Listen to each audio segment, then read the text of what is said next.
Dear students, let's start. Energy of particle performing simple harmonic motion. Energy of particle. Energy कब possible होगा? जब आप work done करेंगे. Work done करेंगे तो work done will be stored in the form of potential energy.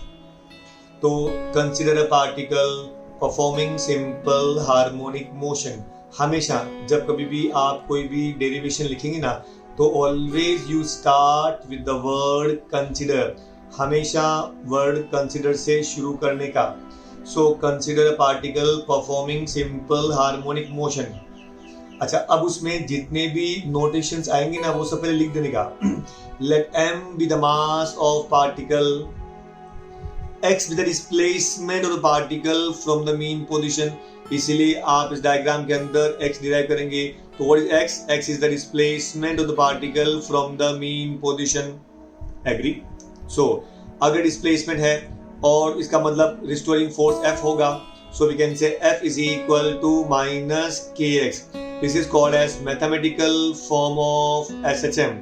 So mathematically SHM is expressed as F equal to minus kx, where F is called as restoring force, k is called as force constant, x is the displacement of the particle from the mean position, and negative sign shows that the force and displacement are in opposite direction.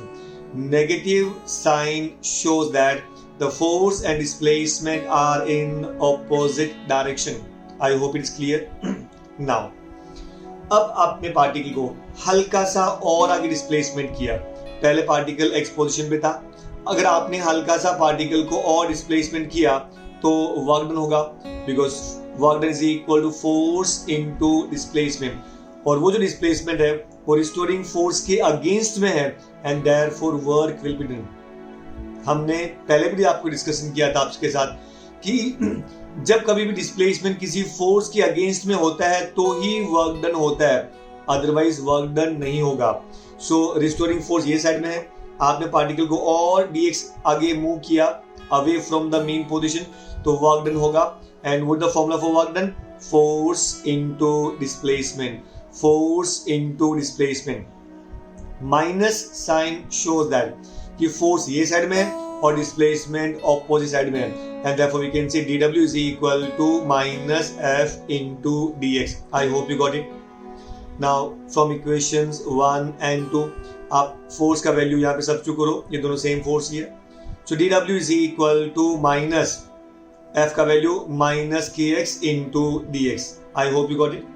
Minus minus cancel, so work done will be kx dx. I hope you got it. The formula for work done. ये आपका work done क्या था?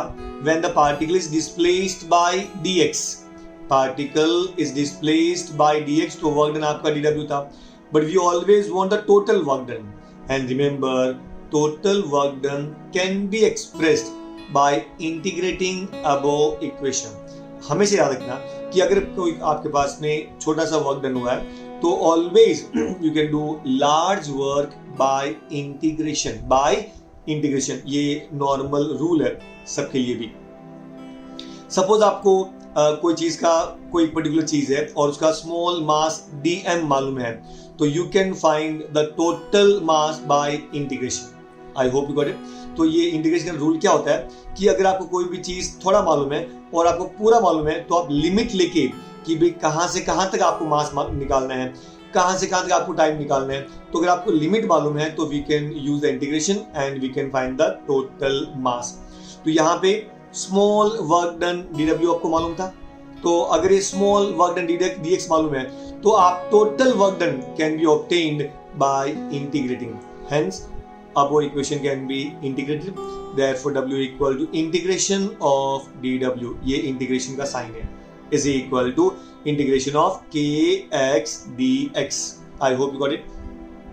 Now अभी k constant है, उसको आपको बाहर लेना पड़ेगा क्योंकि constant can not be integrated. तो आपने k बाहर ले लिया. Integration of x dx. Agree? So work done equal to, अभी आपको रूल तो मालूम ही है इंटीग्रेशन ऑफ x dx, याद आपको integration of x raise to n dx, x raise to n plus 1 upon n plus 1. I repeat, integration of x raised to n dx is equal to x raised to n plus 1 upon n plus 1. तो यहाँ पे x का power कितना है 1, कुछ भी नहीं है तो 1, तो n आपको 1 हुआ, तो n plus 1 मतलब 1 plus 1 upon n plus 1 मतलब 1 plus 1, तो x raised to 2 upon 2, ये हो गया आपका x raised to 2 upon 2. तो that is the expression for work done. हमने अभी डिस्कस किया था कि work done will be stored in the form of potential energy and therefore this work done will be potential energy. Hence potential energy equal to half k x square, half k x square. And what is k? It is the force constant. I hope you got it. अभी next part, अभी इसके बाद में we will express this in terms of omega. So can we see that in this case what we have, this omega square is equal to k by m. Omega square equal to k by m. So cross multiply karo and therefore k will be equal to m omega square. K will be equal to m omega square. I hope you got it. So your formula becomes potential energy equal to half k की जगह पे क्या लिखेंगे m omega square into x square. तो ये आपको नया formula learn करना है. Potential energy is equal to, पहले फॉर्मूला था हाफ के एक्स स्क्वायर और दूसरा फॉर्मूला हो गया half m omega square x square. I hope you got it. एक और नया फॉर्मूला डिराइव कर देते हैं. x का वैल्यू क्या होता है? a sine of omega t plus phi. Remember x is equal to a sine of omega t plus phi. x का वैल्यू आप यहाँ पे सब्स्टिट्यूट करो तो उसका स्क्वायर क्या हो जाएगा? a square sine square omega t plus five and therefore potential energy equal to half m omega square, और जहाँ पे x था मान लिखेंगे a square sine square omega t plus five. I hope you got it. तो ये आपके तीन फॉर्मूले हो गए पोटेंशियल एनर्जी के. Now, what is the normal formula for kinetic energy? Half mv square. But what is the velocity of particle performing SHM? The velocity of particle performing SHM is v equal to omega root of a square minus x square. v equal to omega root of a square minus x square. ये का formula था आपका v का, तो ये v का square है, तो आपको फॉर्मूला मिलेगा kinetic energy equal to half m v की जगह पे omega root of a square minus x square को आप स्क्वायर कर दो तो ओमेगा स्क्वायर ब्रैकेट में a square minus x square. This is the new formula for kinetic energy of a particle performing SHM. So what the formula for kinetic energy? Half m omega square a square minus x square, और half इसकी जगह लिखेंगे k, so it can be half k a square minus x square, half k a square minus x square. I hope you got it. पक्का. Now see this. अभी what do you mean by total energy? It is the sum of kinetic energy and potential energy. So total energy equal to PE plus KE. P का formula क्या था? Half m omega square x square, and K का formula क्या था? Half m omega square a square minus x square. आप दोनों को आप क्या करेंगे? हाफ m ओमेगा स्क्वायर ले लो कॉमन दोनों में, तो जब ये कॉमन ले लिया यहाँ क्या बच गया? एक्स स्क्वायर, प्लस ये कॉमन लेने के बाद में पीछे क्या बचा? a square minus x square. X square get cancel, so half m omega square a square. This is the formula for kinetic energy, I am sorry total energy. This is the formula for total energy. I hope you got it. अब अगर आप चाहें तो omega को you can express in terms of frequency. What's omega? 2 pi n. What's omega? 2 pi n. So omega is 2 pi n. So omega square 2 pi n the whole square. So your formula becomes E equal to 1 by 2 m into 2 pi n the whole square into a square. I hope you got it. So these are the formula for potential, kinetic and total energy. I hope you got it. Now अभी हम लोग देखेंगे कि कहाँ पे potential energy kinetic energy same होता है, कहाँ पे पोटेंशियल एनर्जी जीरो होता है, कहाँ पे काइनेटिक एनर्जी जीरो होगा। तो all this things we will see. और एक इंपॉर्टेंट थिंग ये है कि during simple harmonic motion the total energy always will remain constant. I repeat, during simple harmonic motion the total energy of a particle always remain constant. वो भी prove हो जाएगा। At the same time we will see कि कौन से position पे potential energy will be zero और कहाँ पे kinetic energy will be zero, कहाँ पे दोनों सेम रहेगा। Now see please, so conservation of total energy मतलब total energy always remain constant। अभी सबसे पहले if particle is at mean position, अगर पार्टिकल मीन पोजीशन पर ही है, और जब मैं बोलता हूं कि मीन पोजीशन पर है तो उसका displacement will be zero. So if particle is at mean position, वो एक्सट्रीम पर नहीं है, मीन पर है, तो जब मीन पर रहेगा तो डिस्प्लेसमेंट विल बी जीरो। अभी एक्चुअल फॉर्मूला ऑफ पी क्या होता है? Potential energy equal to half k x square, लेकिन एक्स का वैल्यू क्या था? जीरो, क्योंकि वो पार्टिकल मीन पोजीशन पर है, तो x will be equal to 0. Then the potential energy will be equal to 0 into something will be 0. Hence we can say the potential energy is 0. It is 0. I hope you got it. Then what is the formula for kinetic energy? Half k a square minus x square. Half k a square minus x square. But particle is at mean position, तो x का value zero, तो x का value zero हो जाएगा आपका, तो यहाँ पे जीरो सब्स्टिट्यूट करो, तो when this particle is zero, this value is zero, तो क्या मिलेगा? ये आपका जीरो होगा यहाँ पे, तो क्या मिलेगा? हाफ के ए स्क्वायर, तो half k a square. So kinetic energy is half k a square, और हाफ के स्क्वायर क्या होता है? Total energy. सो रिमेंबर, जब पार्टिकल मीन पोजीशन पर है तो पोटेंशियल एनर्जी जीरो होगा, मीन पोजीशन पर है तो पोटेंशियल एनर्जी जीरो होगा, और काइनेटिक एनर्जी कितना होगा? That's equal to total energy, मतलब मैक्सिमम, क्योंकि जब पार्टिकल मीन पोजीशन पे आएगा तो velocity is maximum. When particle is at mean position velocity is maximum, क्योंकि पार्टिकल को आगे भी जाना रहेगा, इसलिए उस समय उसका स्पीड सबसे ज्यादा रहेगा। So half k square, so then total energy will be equal to what? Kinetic plus potential. Kinetic हो गया आपका half k square, potential is zero, and therefore total energy will be equal to half k a square. और हमने पहले भी discuss किया था कि वो पार्टिकल कहीं भी डिस्प्लेसमेंट पर है तो भी उसका kinetic energy half k square था, अगर मीन पर भी है तो भी हाफ के ए स्क्वायर है। I hope you got it.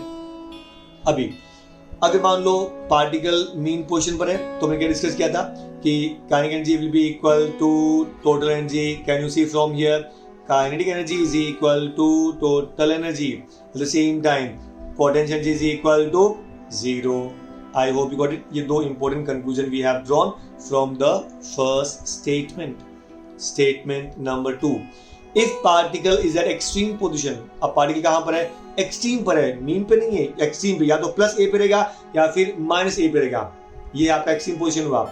ये सपोज ये इसका मीन पोजीशन है, तो ये position are called as extreme position. So particle is either at plus a or is at minus a. Are you getting me? यहां पर या तो यहां पर रहेगा या फिर यहां पे रहेगा, तो displacement will be either plus a or minus ए। ये बात आपको याद रखनी है, either plus a or minus a. Now say please अभी सो सबसे पहले the formula for potential energy is half m omega square x square, लेकिन एक्सट्रीम पोजीशन पर है तो x will be equal to plus minus ए।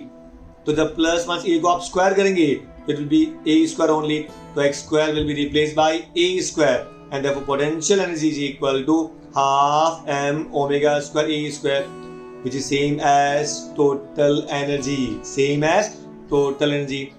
अच्छा, अभी extreme पे what will be kinetic energy? So extreme पे the formula for kinetic energy is half m omega square a square minus x square। जब extreme position पर है तो x का value क्या होगा? प्लस माइनस ए, एक्सट्रीम पर ना तो displacement will be A, extreme पर डिस्प्लेसमेंट विल बी ए, तो ए square minus A square 0, 0 into this 0, so kinetic energy will be equal to 0, kinetic energy will be equal to 0. तो ये था आपका formula for kinetic energy.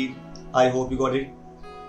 So remember, अभी इस case के अंदर क्या होता है कि पोटेंशियल एनर्जी जो है वो that's equal to total energy. Is that clear? So once again, what is the formula for total energy? Potential plus kinetic. Potential कितना? Half m omega square a square and plus kinetic energy कितना? 0. तो ये हो गया आपका 0, this will be equal to half m omega square a square. I hope you got it. इसका मतलब from these two important points we can conclude कि total energy always remain constant. I hope it's clear now. अच्छा, अभी case 3 देखते हैं कि कौन से पोजीशन पे आपका पोटेंशियल और काइनेटिक एनर्जी सेम रहेगा. कौन से पोजीशन पे potential and kinetic energy will be same. Check करते हैं. तो कंडीशन क्या दिया है कि potential energy is equal to kinetic energy, potential energy is equal to kinetic energy. So we can say अगर potential and kinetic energy same है, दोनों same है, तो देखिए potential का फॉर्मूला क्या है? Half m omega square x square. kinetic का फॉर्मूला क्या है? Half m omega square a square minus x square. This get cancel, तो x square is equal to a square minus x square. I hope you got it. Now अभी आप x square को यहाँ transfer कर दो, तो a square is equal to x square यहाँ पे गया तो प्लस में, तो x square plus x square it is 2x square. तो x स्क्वायर इक्वल टू 2 यहाँ पे जाएगा a square by 2, taking square root, so x will be equal to plus minus a by root 2. तो याद रखो, अगर पोटेंशियल एनर्जी और kinetic energy same है तो पोजीशन क्या होगा? x equal to plus minus a by root 2. In other words, at x is equal to plus minus a by root 2, potential energy and kinetic energy will be same. ये आपको statement याद रखना, बहुत important statement है. अगर potential energy और kinetic energy same रहेगा तो वो पोजीशन क्या रहेगा? x is equal to a by root 2. In other words, at x is equal to plus minus a by root 2, kinetic energy will be equal to potential energy. I hope it's clear. Next, अभी point number 4, अगर displacement आपको दिया हुआ है plus minus a by 2, तो हम relation find करेंगे कि पोटेंशियल और काइनेटिक उस समय क्या होगा. ये स्टैंडर्ड इक्वेशन है कि भी अगर डिस्प्लेसमेंट हाफ है तो वहां पे कितना पोटेंशियल रहेगा और कितना काइनेटिक रहेगा, ये आपको याद रखना है. सो x is equal to plus minus a by 2. What the formula for potential energy? Half kx square. Half kx square. तो ये हो गया आपका हाफ के x क्या हो गया? a by 2 the whole square. a by 2 the whole square. तो a square upon 2 का स्क्वायर 4. तो ये हो गया 1 by 4. ये 1 by 4 को हमने ले लिया बाहर, तो 1 by 4 हाफ के a square. So 1 by 4 half k a square, क्योंकि ये जो 1 by 2 है वो 1 by 4 हुआ, उसको हमने बाहर ले लिया था. Is that clear? But half k square is total energy, is total energy. So can we say potential energy is equal to 1 by 4 of total energy. So potential energy is 1/4 है, मतलब कितना? 25%. आपको समझे आप? E by 4 मतलब कितना हो गया? 25% रहेगा पोटेंशियल एनर्जी. अगर ये 25% है तो बात काइनेटिक एनर्जी कितना बचेगा? 75%. आई होप यू गॉट इट. तो रिमेंबर कि eight x is equal to plus minus a by 2, potential energy is 1/4 and kinetic energy is 3/4. I hope you got it. 1 by 4 of total energy and kinetic energy will be 3 by 4 of total energy. So remember, इसका मतलब ये इसका 3 times है. So from here we can conclude कि देखो ये E by 4 है, उसका 3 टाइम्स काइनेटिक एनर्जी है. So kinetic energy is equal to 3 times potential energy. ये 25%, ये 75%, ये उसका 3 टाइम्स हुआ कि नहीं हुआ? तो kinetic energy is equal to 3 by 4 potential energy. I hope you got it. In other words, ये 1 by 4 था E by 4, उसको आपने 3 से मल्टीप्लाई किया. So kinetic energy is equal to 3 times potential energy. I hope it's clear, पक्का। Now graphical representation of kinetic energy, potential energy and total energy. अब देखो उसमें कैसा है, लेट्स प्लॉट अ ग्राफ, ये एनर्जी का एक्सिस और ये डिस्प्लेसमेंट का। तो पहले आप एक्सट्रीम पे ए और माइनस ए प्लॉट कर दो।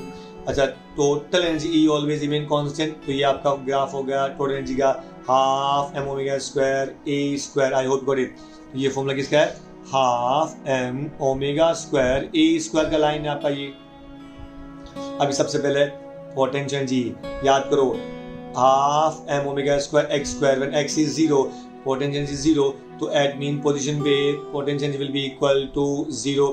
तो ये जो ग्रीन वाला ग्राफ है that is the potential energy, और x equal to a potential energy is maximum, तो ये आपका मैक्सिमम होगा यहाँ पे, कहाँ पे, a के ऊपर। तो कैन यू से ये पॉइंट पे a के ऊपर potential energy is maximum, minus a पे भी पोटेंशियल एनर्जी इज मैक्सिमम।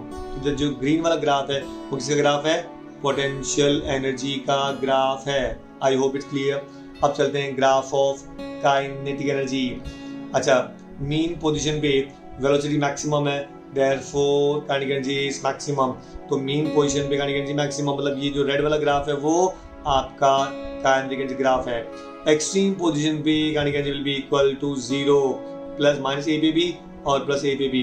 तो ये जो आपका फॉर्मूला है वो है काइनेटिक एनर्जी का फॉर्मूला, ये वाला हो गया। तो this is the formula for kinetic energy. So 3 graph है, graph number 1 potential energy, graph number 2 kinetic energy and graph number 3 total energy. So everywhere total energy remain constant. अगर mean position पर है तो टोटल एनर्जी है, extreme पे भी ये है, कहीं पे भी बीच में रहेगा तो total energy always remain constant. ये जो ग्राफ है is a graph of total energy. I hope you got it. अच्छा, अब देखो ये वाला पॉइंट, ये जो पॉइंट है ना a/√2 एंड -a/√2, ये दो पोजीशन पे kinetic energy is equal to potential energy. So kinetic energy will be equal to potential energy at x is equal to a/√2 or minus a/√2. I hope it is clear. Pakka. So dear students, let's start simple pendulum. Simple pendulum. आपने wall claw का pendulum तो देखा रहेगा, वो एक pendulum है। Otherwise एक string ले लो, टेक 1 स्ट्रिंग, और यहाँ पे हल्का सा एक मेटालिक बॉब ले लो, लोखंड का, जैसे हमने बचपन में आपने गोटी तो खेली रहेगी ना, उसी साइज का, मतलब मार्बल के साइज का एक मेटालिक बॉब। अगर आप उसको सस्पेंड करेंगे थ्रेड से और थ्रेड को ऊपर बांध दो, फिक्स कर दो, उसको बांध दो। सो ये जो आपका मतलब जो एपरेटस बना वो होगा आपका simple pendulum. So what is simple pendulum? It's long, it consist of a long wire. This wire should be inextensible, उसको आप खींच नहीं सकते। इट शुड बी completely flexible and it should be massless. अगर ये मासलेस होता तो obviously it would have been ideal, लेकिन कभी स्ट्रिंग मासलेस हो सकता है क्या? नहीं, भले बहुत कम मास होगा लेकिन मास तो होगा। सो वी कैन नॉट से massless and hence simple pendulum cannot be ideal simple pendulum. So an ideal simple pendulum is long, it consists of long thread suspended from a rigid support, and we have attached a metallic bob to another end. तो ये जो बनेगा वो एक simple pendulum होगा. I hope you got it. So what is simple pendulum? Ideal simple pendulum is defined as a massless, inextensible and completely flexible string attached with a metallic bob. So center of mass जो आपका simple pendulum का रहेगा वो उस metallic bob के center पे रहेगा. कहाँ पे रहेगा? Center पे रहेगा. Is that clear? Otherwise practically तो massless possible नहीं है, but ideally we can say it should be massless. I hope you got it. So a simple pendulum consists of a massless, inextensible and completely flexible string Ideal simple pendulum consists of massless, inextensible and completely flexible string suspended from a rigid support and attached with a heavy metallic bob. Actually it should be a point mass. लेकिन ideally point mass बोल सकते हैं, लेकिन practically point mass possible है क्या? नहीं है. So once again I can say ideal simple pendulum doesn't exist. I hope you got it. So पहले तो आइडियल सिंपल पेंडुलम क्या होता है? Ideal simple pendulum is defined as a point mass suspended from a rigid support with the help of massless, inextensible and completely flexible string. Is that clear? Otherwise, practical simple pendulum consists of a thread जिस पे हमने एक metallic Bob आपने attach कर दिया और उसको rigid support पे सस्पेंड कर दिया. ये था आपका प्रैक्टिकल सिंपल पेंडुलम और सिंपली भी कहिए simple pendulum. Is that clear? अब ये उसका मेन पोजीशन है and weight is always acting in vertically downward direction. ये उसका मेन पोजीशन है. अब आप हल्का सा उसके ऊपर एक फोर्स अप्लाई करो जिसको बोलते हैं इम्पल्सिव फोर्स. मतलब एक फटका मारो उसको, ऐसे जोर से ऐसे धक्का नहीं देना है, वो तो नॉर्मल फोर्स हुआ. उसको हल्का से फटका मारेंगे, उसको बोलेंगे impulsive force. So now you have a simple pendulum, then with the help of impulsive force you disturb it. तो जैसे आपने इसको डिस्टर्ब किया, then pendulum start moving between the two extreme positions B and C. B and C are the extreme position and A is the mean position. जब ये particle B पे रहेगा उस समय तो it makes an angle theta with the vertical. वो vertical के साथ में angle theta बनाता है. I hope you got it. So theta is what? Angle made by the string of the pendulum with the vertical. Is that clear? ये जब pendulum यहाँ पर है पॉइंट बी पे, तो क्या होगा कि you know that the weight of the pendulum always act in vertically downward direction. तो उस वेट का नाम है mg. क्या नाम है? mg. So what's mg? mg is the weight of the pendulum acting vertically downward. That's called as mg. क्या नाम है? mg. This mg is resolved into two components. जिसके साथ में जो एंगल बनेगा वो क्या होगा? mg cos theta. याद करो हमने पहले भी रिजोल्यूशन ऑफ वेक्टर में पढ़ा था कि कंपोनेंट ऑफ वेक्टर जिसके साथ में एंगल बनाएगा वो होता है हमेशा mg cos थीटा, और जो उसका नॉर्मल रहेगा उसका नाम रहेगा mg sin थीटा. I hope you got it. Once again, the weight of the pendulum acting vertically downward direction is mg. mg is resolved into two components. The component which is along the string, then this is called as mg cos theta, जो exactly tension के opposite में है. Therefore we can say mg cos theta is balanced by the tension in the string. क्या बोलेंगे? mg cos theta और tension दोनों opposite direction में है, तो हम क्या बोलेंगे?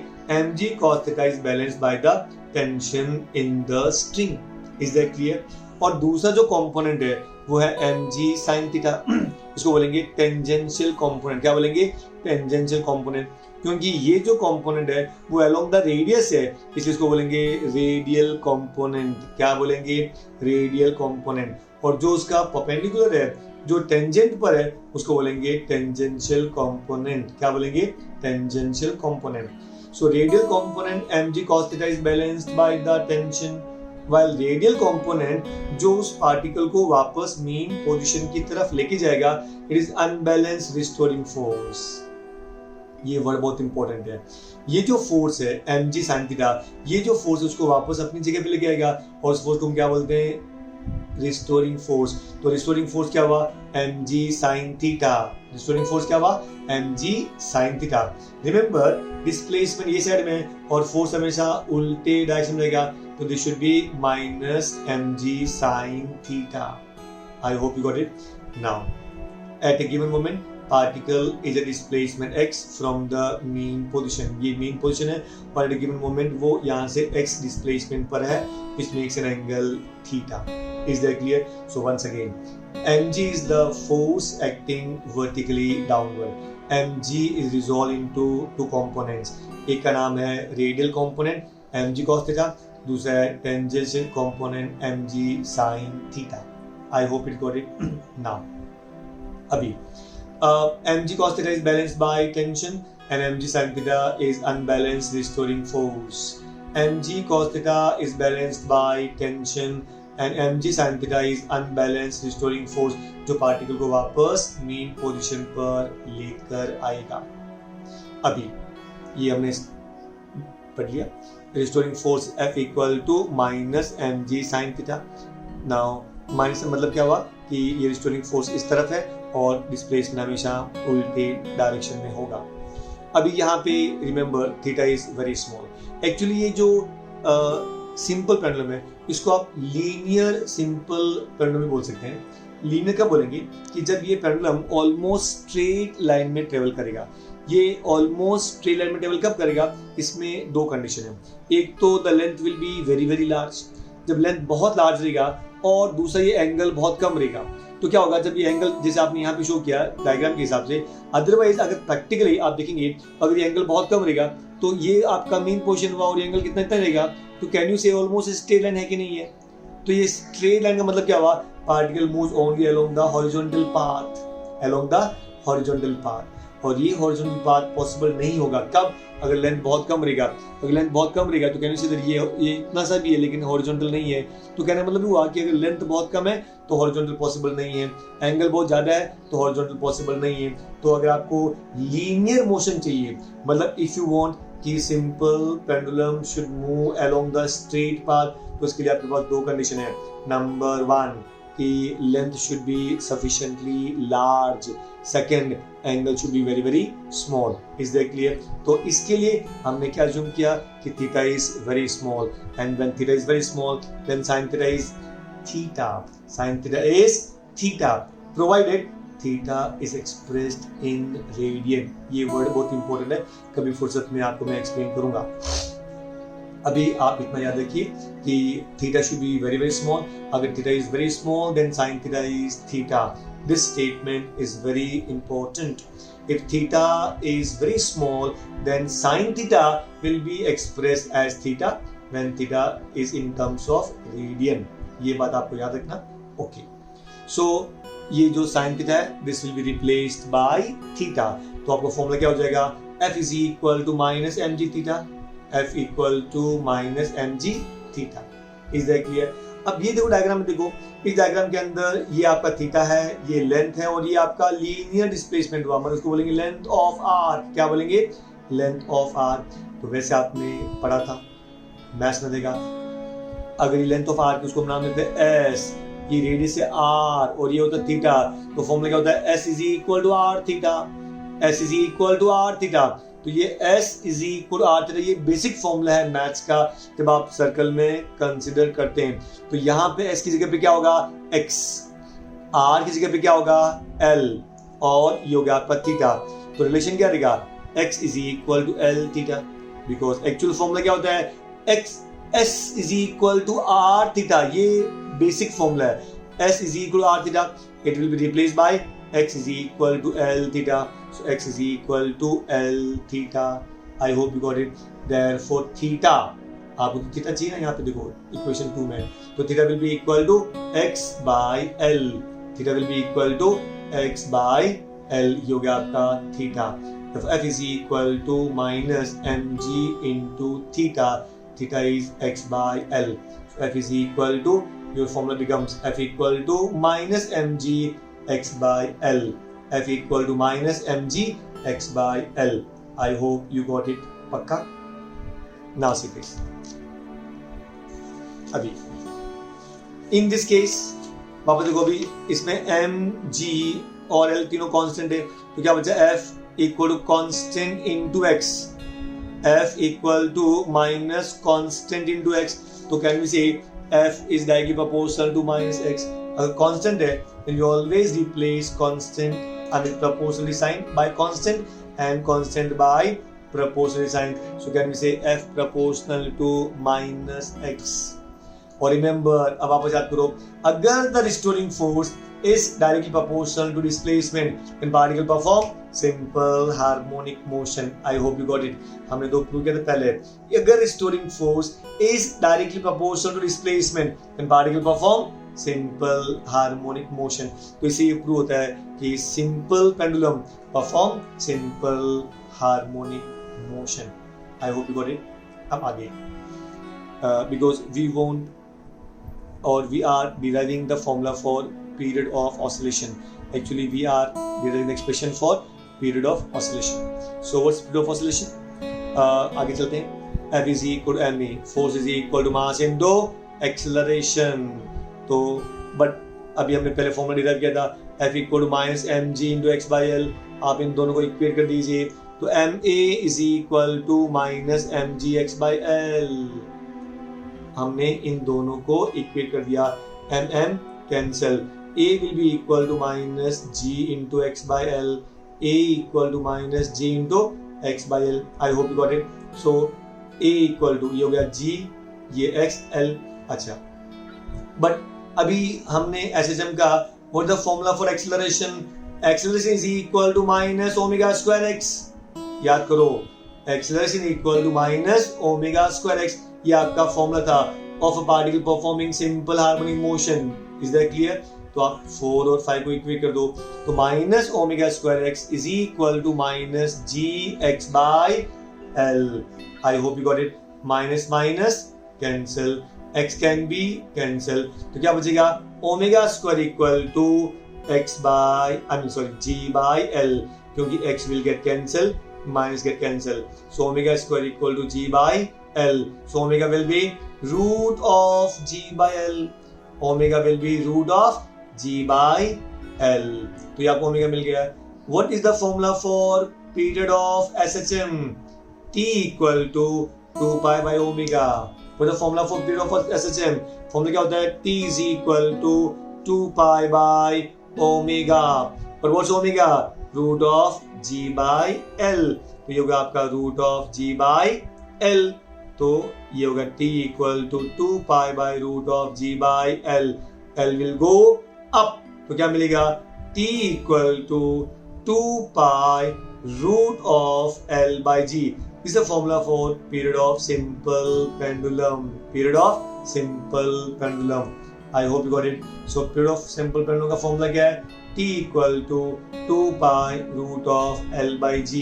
Repeat. t equal to 2 pi root of l by g. I hope you got it. अच्छा, इसके लिए जब हमने कहा था कि सिंपल पेंडुलम है वो लीनियर SHM प्रोड्यूस करता है, लेकिन इसके लिए हमने क्या दो assumption यूज किया था, याद करो. Number 1, the amplitude is very very small. याद है मैंने कहा था theta is very very small. अगर थीटा कम रहेगा तो obviously amplitude भी कम रहेगा. So amplitude is very very small and length is very very large. जब लेंथ लार्ज रहेगा तो ही when the amplitude is very small, then the particle will perform linear simple harmonic motion. I hope you got it. पक्का? Now see please. Laws of simple pendulum. अभी formula आपको मालूम है, t equal to 2 pi root of l by g. t equal to 2 pi root of l by g. ये आपका formula है t का. Okay, अभी रिलेशन देखो, relation between t and l will give you law of length. इसको आप law of length भी बोल सकते हैं. So the law of length, period of simple pendulum is directly proportional to square root of length. Therefore, we can write T2 by T1 equal to root of L2 by L1. So, the relation between T and length will give you law of length. इस पहले का नाम क्या है? Law of length. So, what's the law of length? Period of simple pendulum is directly proportional to square root of L, provided the G is kept constant. तुम क्या बोलेंगे? If acceleration due to gravity is kept constant. If acceleration due to gravity is kept constant, the period of simple pendulum is directly proportional to square root of length. I hope you got it. तो T2 by T1 equal to root of L2 by L1. Is that clear? दूसरा, relation between T and acceleration due to gravity G is called as law of acceleration. क्या बोलेंगे? Law of acceleration. So law of acceleration says that L should remain constant. So if length of simple pendulum is kept constant, then period of simple pendulum is inversely proportional to square root of acceleration due to gravity. Repeat. If length of simple pendulum is kept constant, the period of simple pendulum is inversely proportional to square root of acceleration due to gravity. Therefore, inversely है तो T2 by T1 will be root of G1 by G2. I repeat, T2 by T1 equal to root of G1 by G2. ये था आपका law of acceleration. तीसरा, what the law of mass? आप मुझे बताइए इस इक्वेशन में आपको कहीं पे मास दिखता है क्या? नहीं दिखता है। इसका मतलब there is no relationship between the period of simple pendulum and mass. So can we say period of simple pendulum is independent of its mass? I repeat, इस इक्वेशन में आप कहीं पे भी मास नहीं दिखता है। इसका मतलब क्या हुआ?